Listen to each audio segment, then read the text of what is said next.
పరమాత్మ చెప్తున్నాడు అర్జున మాత్రా స్పర్శాస్తు కౌంతేయ శీతోష్ణ సుఖ దుఃఖద. ఈ ప్రపంచంలో నీకు సుఖం కలుగుతుందన్నా దుఃఖం కలుగుతుందన్నా ఒక్కసారి ఆలోచించు.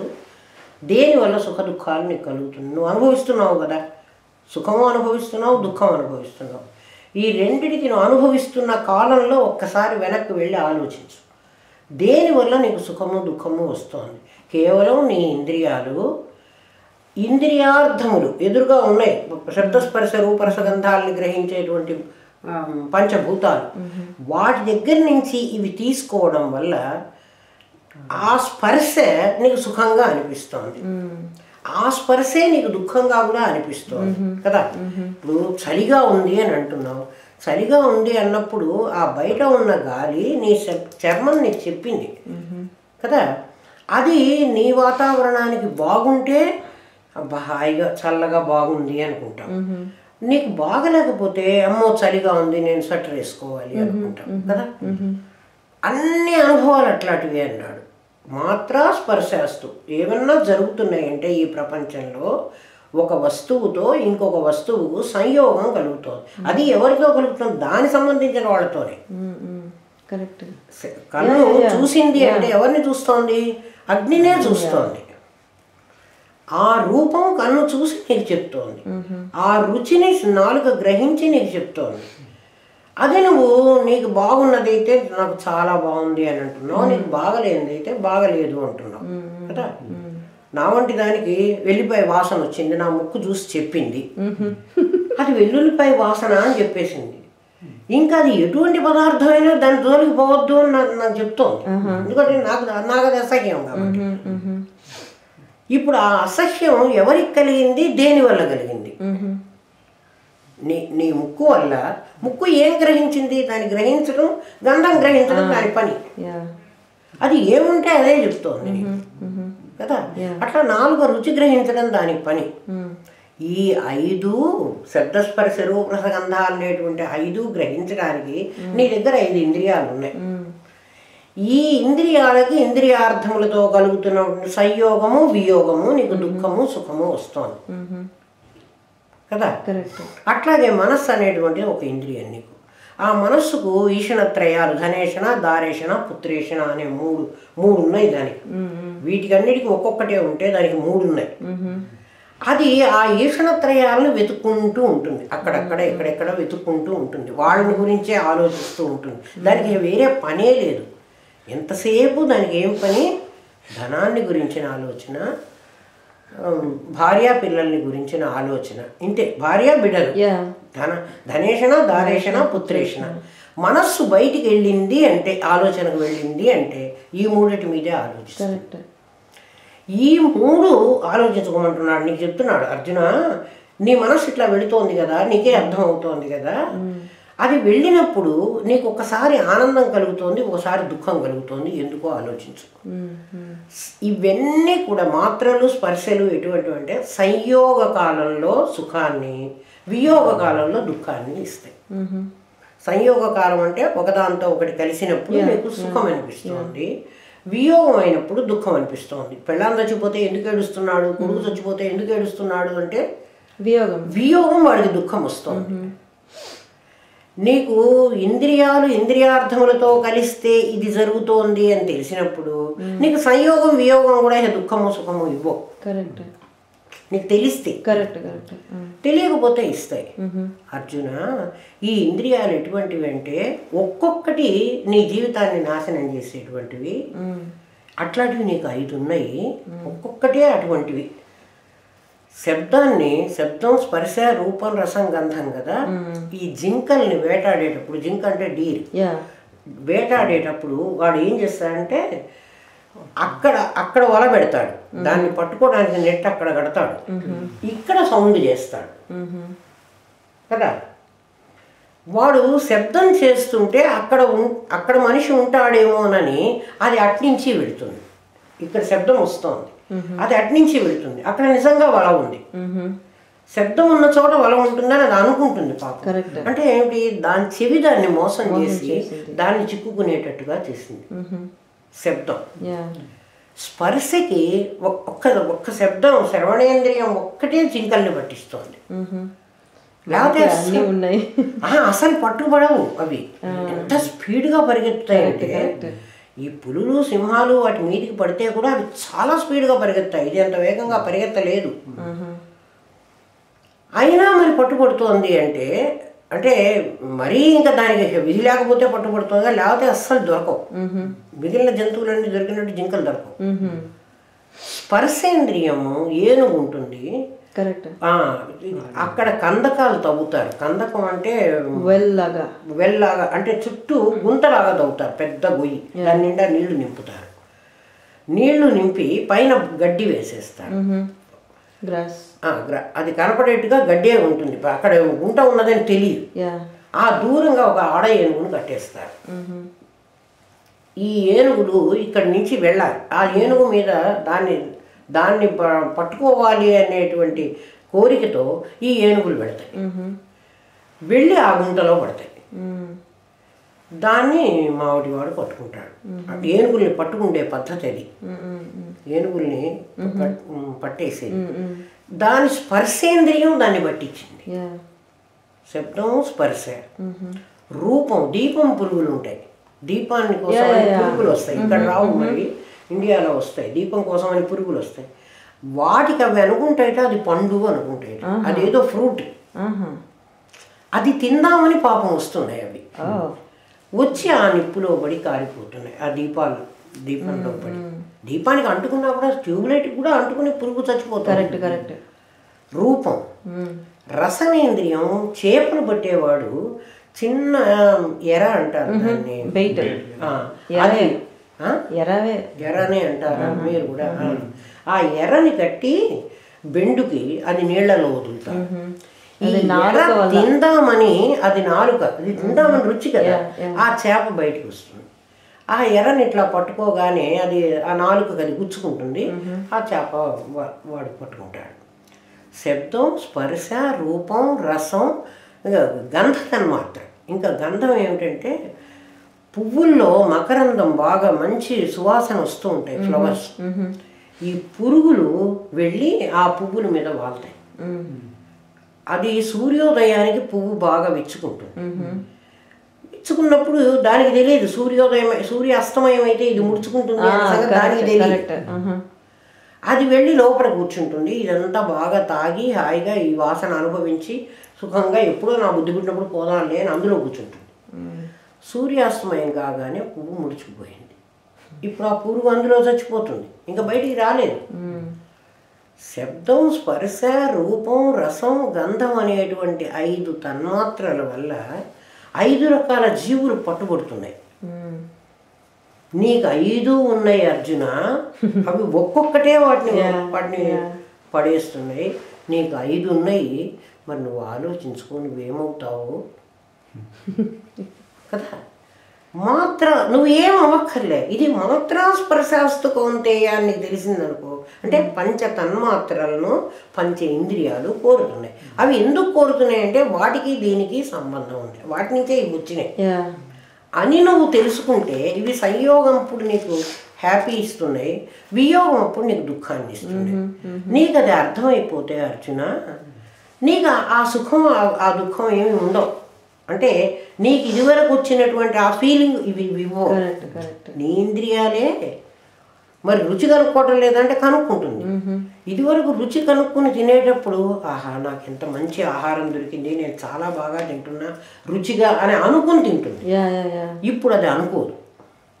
ఫ్యూయల్ వేయాలి, అంతే వెయ్యాలి, ఏదో ఒకటి వెయ్యాలి కదా.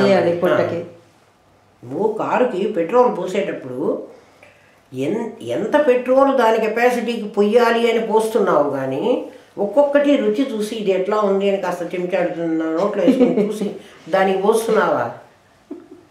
పోయటం లేదు కదా. ఒక చెంచా ఎట్లా ఉందో, తెయ్యగా ఉందో, పుల్లగా ఉందో, మరి నా కారు తింటుందో తినదో అనుకోవు కదా. అది శీతోష్ణ సుఖ దుఃఖద అవి ఏమిస్తున్నాయి నీకు చలిని వేడిని కూడా అవే ఇస్తున్నాయి. ఆగమ అపాయిను కావాలంటే చూసుకో అర్జున. ఏ సుఖమైనా కూడా నువ్వు సుఖముంది దుఃఖముంది అంటున్నావు, ఏ సుఖం కూడా నీకు పర్మనెంట్గా లేదు, ఏ దుఃఖం కూడా పర్మనెంట్గా లేదు. నీకు ఉన్ననాటి కంటే నెక్స్ట్ డే అది తగ్గిపోతుంది కదా, సుఖమైన దుఃఖమైన. మరి సుఖ దుఃఖాలు ఉండేవందామా వచ్చినవందామా? ఉన్నవి కావు, వచ్చినవి ఏమవ్వాలి? పోవాలి. అందుకని ఆగమ అపాయము అవి వస్తాయి పోతూ ఉంటాయి అర్జున. గాలి వీస్తుంది వీచకుండా ఉంటుంది, అట్లా సుఖ దుఃఖాలు వస్తూ ఉంటాయి పోతూ ఉంటాయి. స్థితిక్షస్వ నిత్య స్వాం నువ్వు మాత్రం నిత్యంగా ఉండేవాడివి, అవన్నీ అనిత్యమైనవి.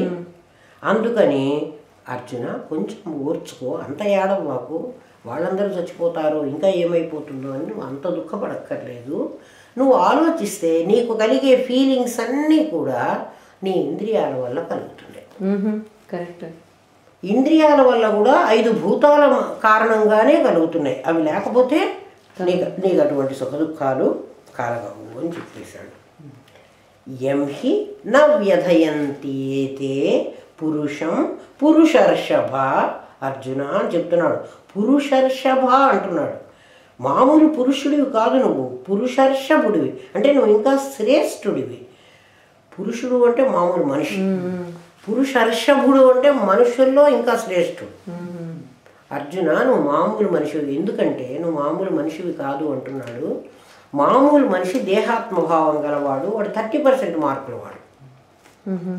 జీవాత్మభావం గలవాడు 50% మార్కులు గలవాడు. అంటే అర్జునుడు మరి స్వర్గమో నరకమో ఉన్నాయి, అక్కడికి మనుషులు వెళతారు, వాళ్ళు మళ్ళీ తిరిగి వస్తారు, వాళ్ళకి పాపం వస్తుంది అని అన్నాడు కదా. కాబట్టి నువ్వు 50% మార్కులు దాటిన వాడివి, ఎందుకంటే స్వర్గ నరకాలు ఉన్నాయని నువ్వు అంగీకరిస్తున్నావు. అంటే ఇప్పుడు నువ్వు సెకండ్ 50లో పడాలి. ఆ సెకండ్ 50లో ఎవడైతే పడుతుంది, ఈ మొదటి 50 గురించి అసలు పట్టించుకోవద్దన్నాడు. వాళ్ళ కర్మ వదిలేసేయి అన్నాడు, వాళ్ళకి ఇంకేం చెప్పక్కర్లే అన్నాడు. ఎందుకంటే వాడికి చెప్పినా అర్థం కాదు. ఒకడు అర్ధకామాలు పెట్టుకున్నవాడు 30% వాడు దేహమే నేను అనుకున్నాడు, వాడు ఉంటున్నాడు.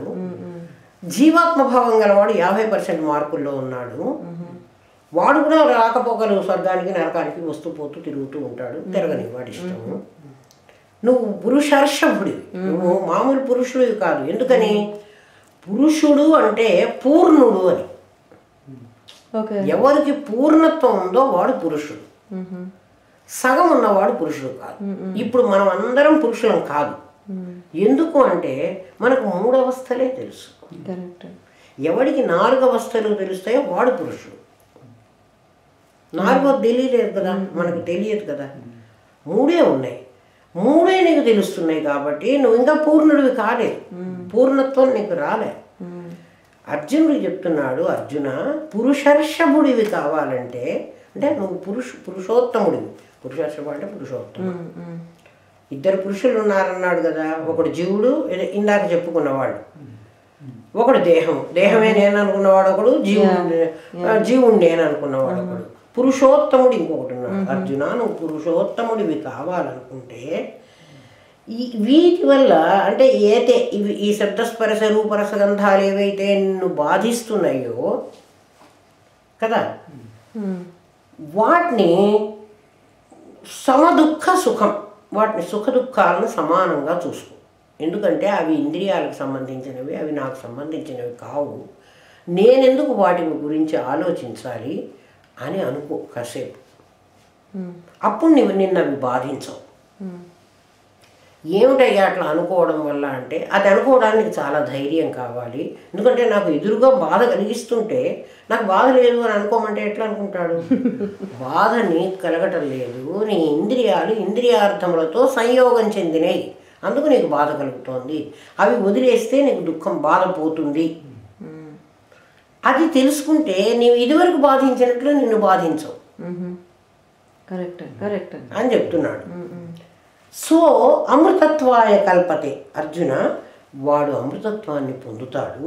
నువ్వు ఆలోచించు, ఇప్పుడు నువ్వు మృతత్వంలో ఉన్నావు. ఎందుకు మృతత్వంలో ఉన్నావు అంటే ఈ ప్రపంచంలో నామరూప ప్రపంచం అంతా కూడా దృశ్యమాన ప్రపంచం అంటాం. అంటే మనకు కనిపిస్తున్న ఈ ప్రపంచం ఇది ఇవాళ కాకపోతే రేపైనా పోతుంది.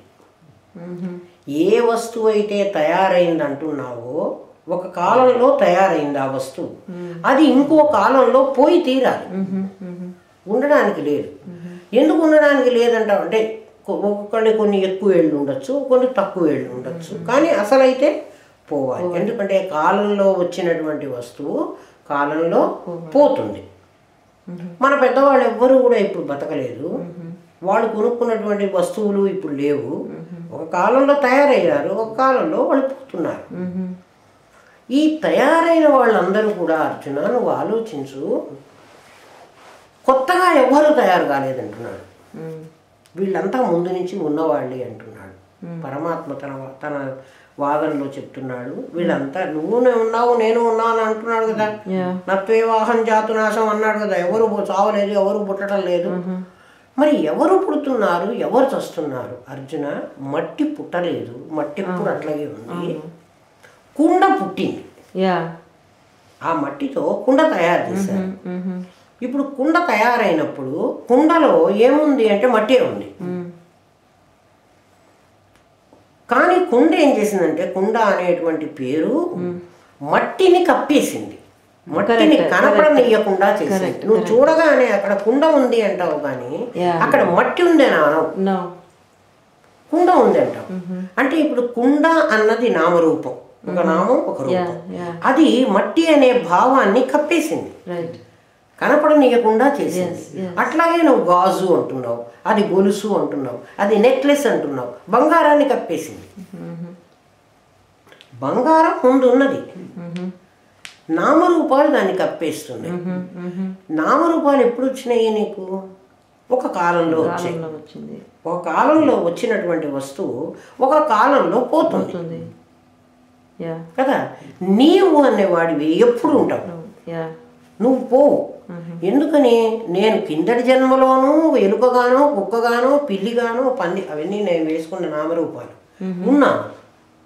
ఇప్పుడు నేను మనిషిగా ఉన్నాను, ఇంకొకసారి నేను ఇంకోటిగా ఉంటాను.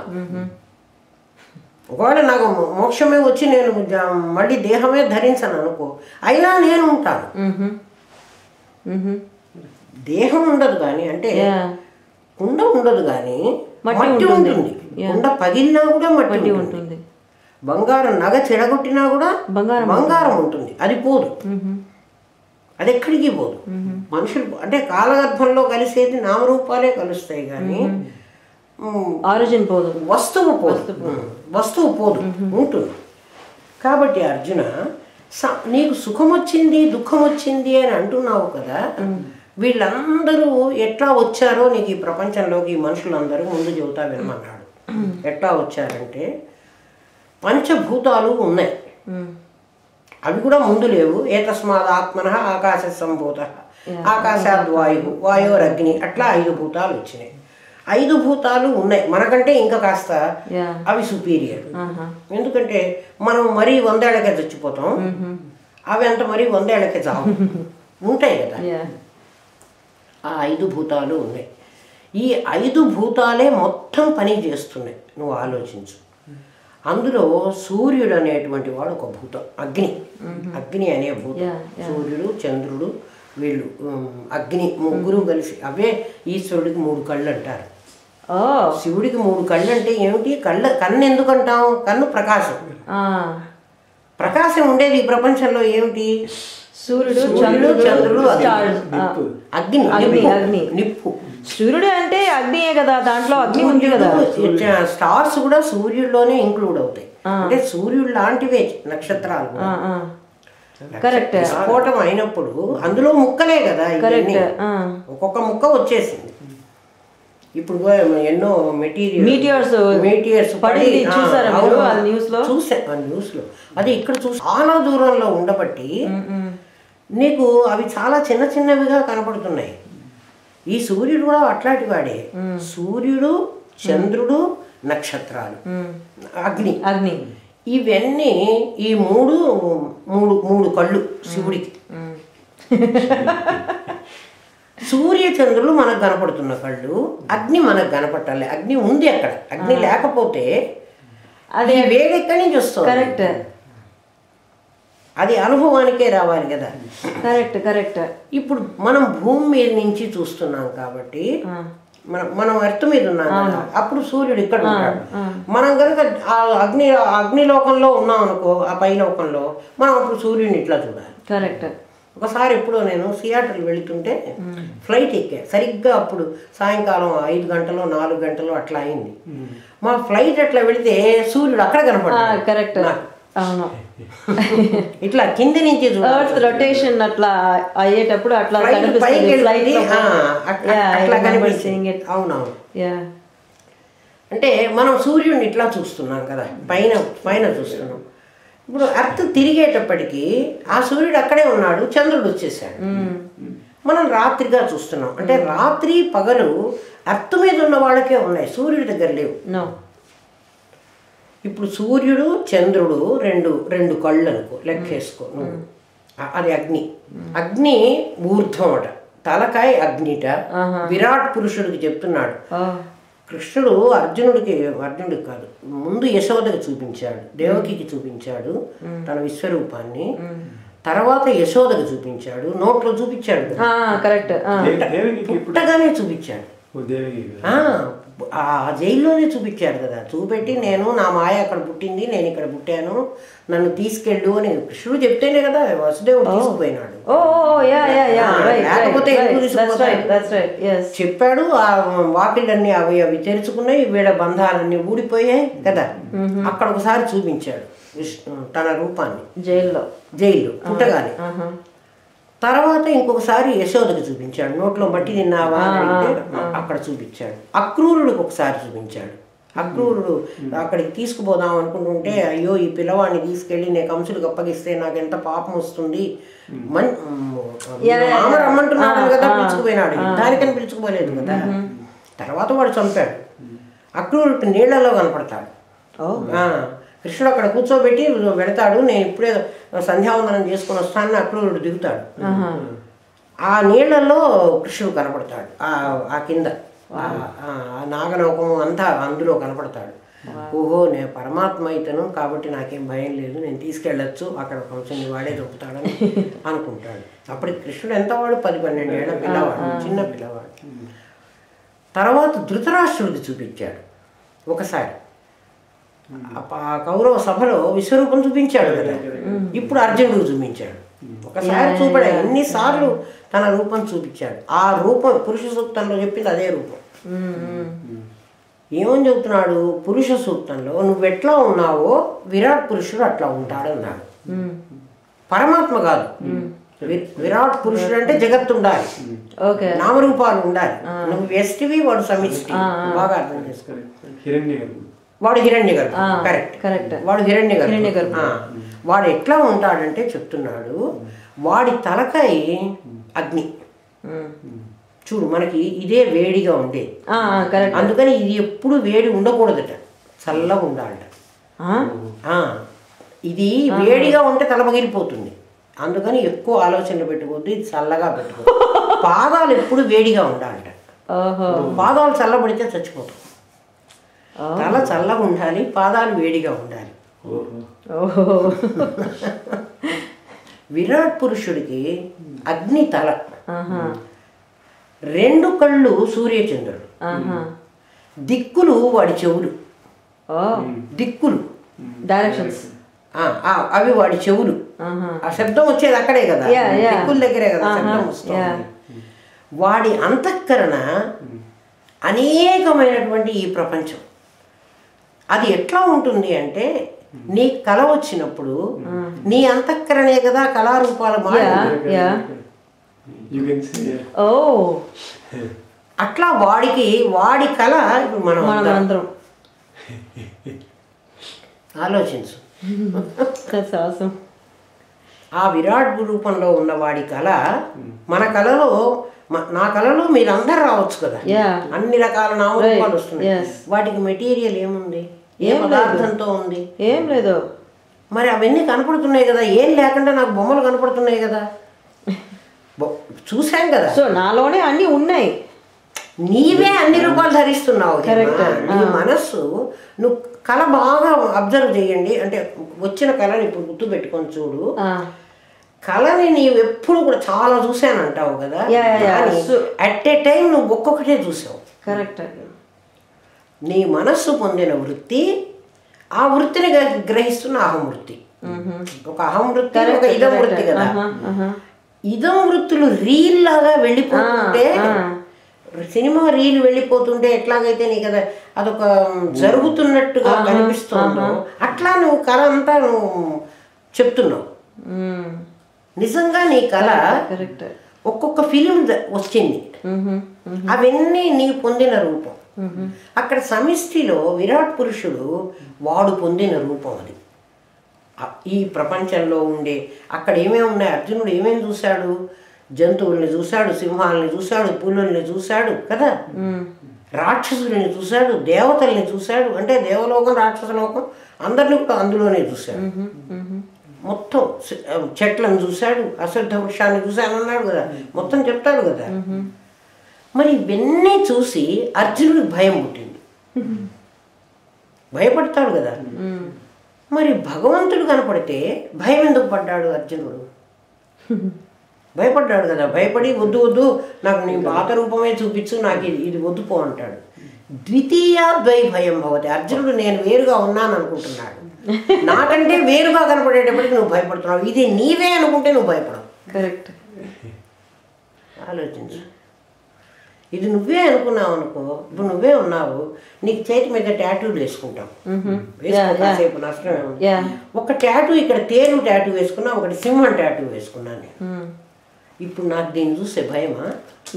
ఈ సింహం నన్ను పొడి చేస్తుందా, చంపేస్తుందా? చంపదు. ఎందుకని? ఇది నా శరీరం, ఈ సింహం నేను నాదే. ఇప్పుడు ఆ సింహం నా మీద వేసుకున్నటువంటి సింహం ఎట్లాగో ఈ అడవిలో ఉన్న సింహం ఆ విరాట్ పురుషుడికి ఆ అంతఃకరణంలో భాగం. వాడి పాదాలు భూమి, ఈ ఎర్త్ వాడి పాదాలు. ఇప్పుడు అటువంటి వాడిని ఒకడిని ఊహించుకోను, వాడే విరాట్ పురుషుడు, సమిష్టి హిరణ్య గర్భుడు వాడి పేరు. అందులో ఏమొస్తాయి? ప్రపంచంలో నీ చేత చూడబడే అన్ని పదార్థాలు వస్తాయి. నీ ఇళ్ళు, నీ వాకిళ్ళు, అన్నీ వస్తాయా? వాడి లోపల వచ్చినటువంటి రూపం నేను అంటే, వాడి కళ అయిపోతే, వాడి కళ అవ్వలేదు కాబట్టి మనం ఇంకా ఈ జన్మ ఉంది, ఇంకో జన్మ ఉంది, ఇంకో జన్మ ఉంది. ఎందుకు వాడు 100 ఏళ్ళు బతుకుతున్నాడు. వాడు 100 ఏళ్ళు అంటే ఎన్ని సంవత్సరాలు? మనకు యుగాలు. అన్నేళ్ళు మనం బతకాల్సి వస్తుంది. మళ్ళీ అన్నేళ్ళు అయిపోయాక మనం పోతున్నాం. ఇప్పుడు ఆ అగ్ని ఏం చేస్తున్నాడంటే, అంటే ఆ సూర్యుడు ఏం చేస్తున్నాడంటే పర్జన్యాన్ని పంపించాడు. పర్జన్యం అంటే మేఘం, మేఘాన్ని పంపించాడు. మేఘం ఏం తీసుకొచ్చింది అంటే నీళ్లు తీసుకొచ్చింది. అంటే అగ్ని వచ్చాడు, ఆకాశం ఉంది, ఆకాశం ఉండకపోతే ఏం చేయలేదు కదా. వర్షం వచ్చింది అంటే నీళ్లు వచ్చినాయి. ఎక్కడ పడ్డాయి? భూమి మీద పడ్డాయి. ఎందుకంటే భూమే కదా ఆఖరి ఉంది, పైన ఆకాశం ఉంది, ఆకాశం తర్వాత అగ్ని ఉంది, సూర్యుడు చంద్రుడు ఉన్నారు, మేఘమండలం ఉంది, వాయుమండలం ఉంది, అదే వాతావరణం అంటున్నాం. భూమి మీద పడ్డాడు, భూమి మీద వర్షం పడింది. భూమి మీద వర్షం ఎప్పుడైతే పడిందో భూమిలో నుంచి మొలకలు వస్తాయి. మొలకల్లో ఆహారం వచ్చింది. ఆహారాన్ని ఈ మనుషులే తిన్నారు. వాడి తలలో మనుషులు ఈ మనుషులే తిన్నారు. ఆ ఆకాశంలో నుంచి, మేఘమండలంలో నుంచి వచ్చిన వర్ష బిందువులు ఈ భూమిని తడిపి మొక్కల్ని ఎట్లా పంపించినాయో, బతికిచ్చినాయో, మొక్కల్లో ఉన్న ఆహారము ఈ పురుషుడు తిని వీడి శరీరంలో అది శుభ్రంగా మారి, వాడి బాడీలోనే మారింది కదా. అది ఇంకొక స్త్రీ, వాడే స్త్రీలని పురుషుల్ని కూడా వాడే సృష్టి చేశాడు. ఆ స్త్రీ గర్భంలోకి ప్రవేశించి సించతి అంటాడు. సించతి అంటే తడిపింది అంటాడు. అది కూడా అది భూమి, ఆ భూమిని తడిపింది వీడి తాగినటువంటి వీర్యం, యోషితాయాం అంటారు. అసలు ఏం చెప్తుందంటే ఆ సంస్కృతం మనకు రాక కానీ అమ్మ సించతి అంటాడు. వాడి ఆహారం తిని వాడి ఆహారం తినకపోతే వాడికి కూడా సుఖం తయారు కాదు. అది సించతి, అది దాని శరీరంలో వదిలిపెట్టాడు. అందులో నుంచి బిడ్డ పుట్టింది. నీకు భూమిలో నుంచి ఎట్లా అయితే మొలకొచ్చిందో అట్లా అందులోంచి బిడ్డ పుట్టింది. ఆ బిడ్డవి నీవు అంటే ఇప్పుడు నువ్వు ఇవన్నీ కాకుండా పోయినావా? నువ్వెవడి కొడుకువి? ఇప్పుడు ఆలోచించు.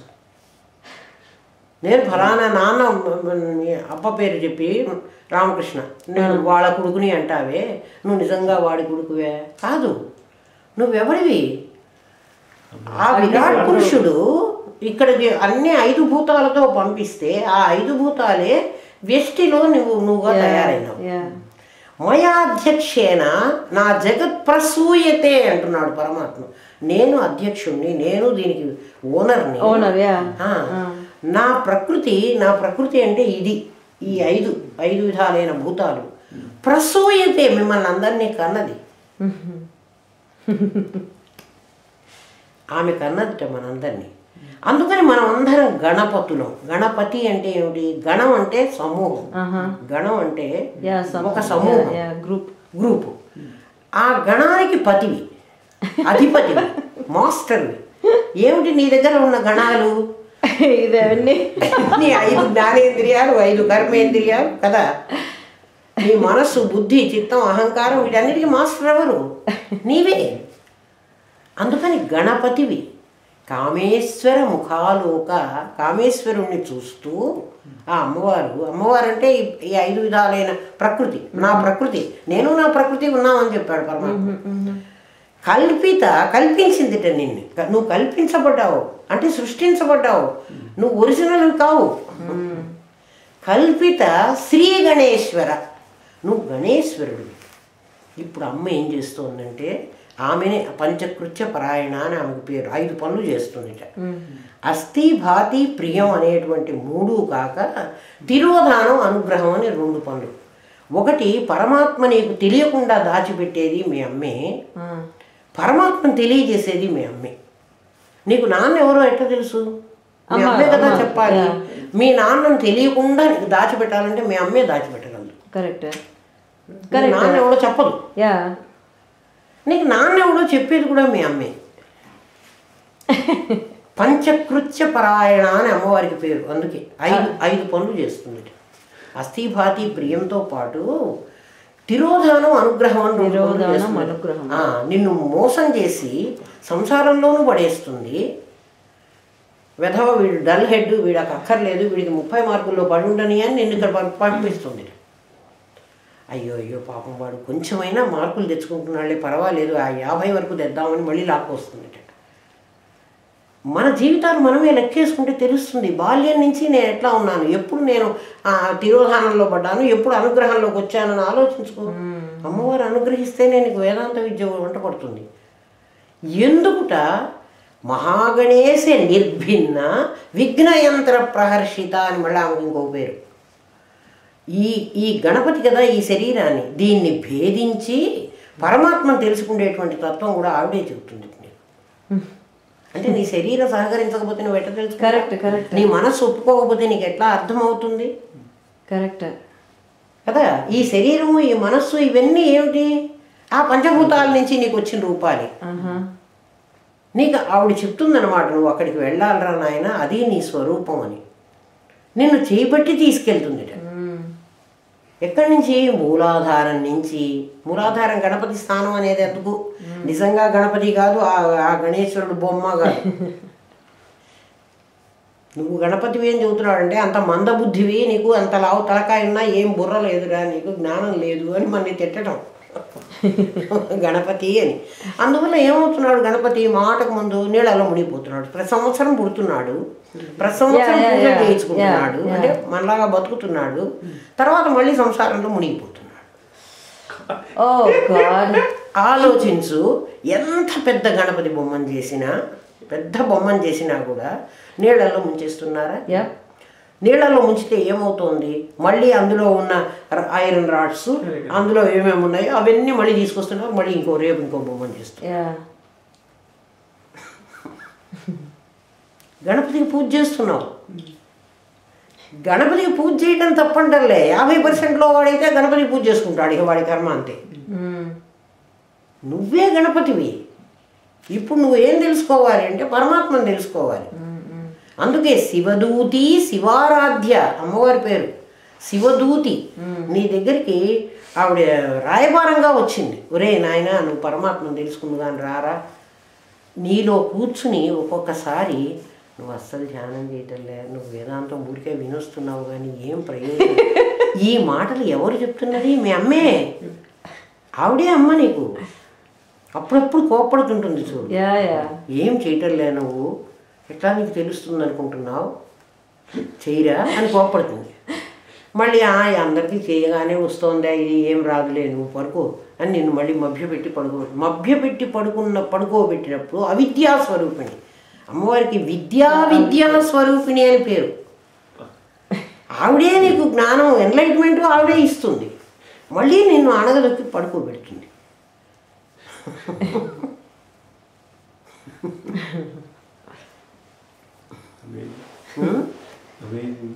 కదా. అందుకే భూతాది సంసేవిత చరణం, భూత భౌతిక ప్రపంచ హరణం. భూత ఆది ఎవరు? భూతములన్నీ 5 భూతాలు. వాటికి ఆది ఎవరు? ఇందాక చెప్పానే, తల అగ్ని, తర్వాత 2 నేత్రాలు, వాడు భూత ఆది. ఏతస్మాత్ ఆత్మనః ఆకాశ సంభూత.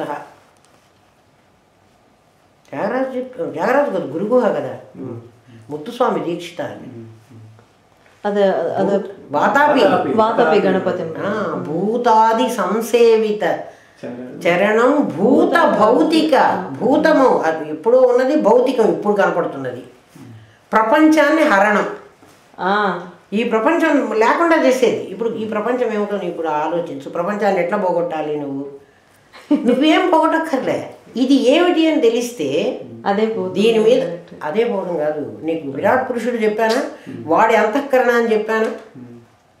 నీ కళ నువ్వు నీలోకి లయం అవడం ఎట్లాగో వాడి అంతఃకరణలోకి ఈ ప్రపంచం అంతా లయం అవడం అట్లాంటిది. ఇంకా ఈ ప్రపంచం ఉంటే నీకు బాధ ఏమిటి, పోతే బాధ ఏమిటి కదా. సినిమాలో వాడెవడో విలన్ వేషం వేసుకున్నాడు. ఆ విలన్ గాడు అందరినీ చంపుతున్నాడు. వాడు గన్ను పెట్టి పేలుస్తుంటే వీళ్ళందరూ పడిపోతుంటే నువ్వు చచ్చిపోయినట్టుగా బాధపడతావు ఎందుకు? వాళ్ళు నిజంగా చావలేదు, వీడు నిజంగా పేల్చలేదు. అది అనుకుంటే నీకు దుఃఖం రాదు. లేక సినిమా